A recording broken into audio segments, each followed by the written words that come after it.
Outlaw Sports is brought to you by Molson Canadian, made from Canada, and Rocky Mountain Barbecue, Alberta barbecue cuisine at its best.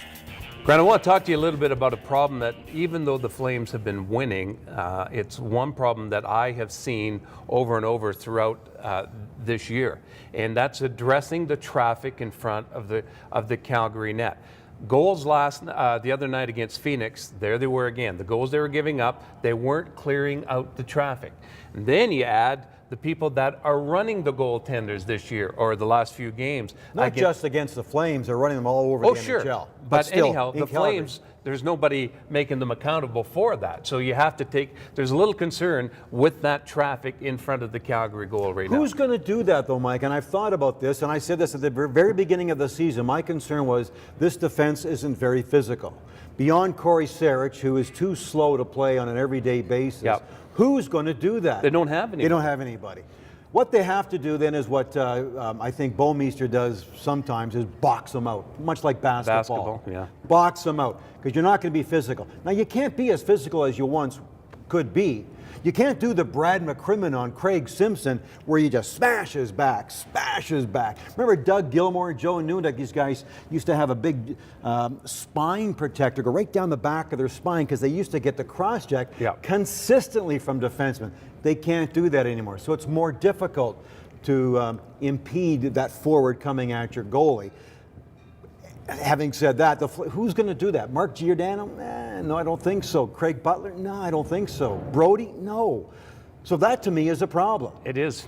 But even running the goaltenders, Grant, there's nobody making these players on the other team accountable for what they've done. Because you can't hold them up like you used to be able to hold them up. Yeah, but even when they run the goalie, I mean, it's okay, but wait till next time. So that's a whole different topic then. If you want to saying should. It's all traffic, Grant. So pay the price. Yeah, but Flames are down 2-1. Okay, you're talking about when McDonald was run by Trevor Lewis of the LA Kings last week. Should the Flames have retaliated? Some people say yes. At least they should have gone to him face to face, said, don't do that, or something. They didn't even do that. But if you're down 2-1, you're now getting a power play. You can't do something stupid, can you? And get a penalty yourself, nullifying the power play. You got to be smart, but you still have to send a message. I totally agree then. Didn't happen the next game too. Well, it'd be nice if the power play was so consistent that people wouldn't want to take that chance against you, right? The Flames power play is not bad. So bad. The penalty killing is brutal. The power play is not so bad. So I still think the Flames could do it somehow, not retaliate where you get a penalty, but send a message.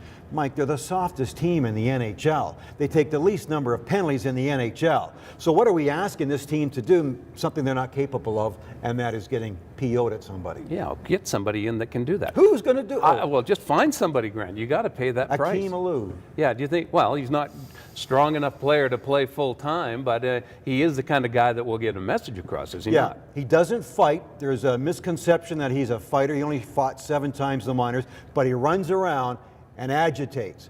Speaking of Akeem Alou, who didn't play against Phoenix, but he did play against Minnesota, wasn't that a charging penalty? He started beyond the blue line from the neutral zone.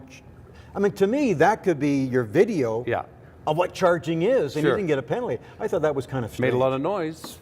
Made a lot of noise. Maybe he hurt himself. Mika Kiprasov is back training with the Calgary Flames. Won't make this road trip right now, but at least he's back in the mix, and so there's light at the end of the proverbial tunnel getting their MVP back.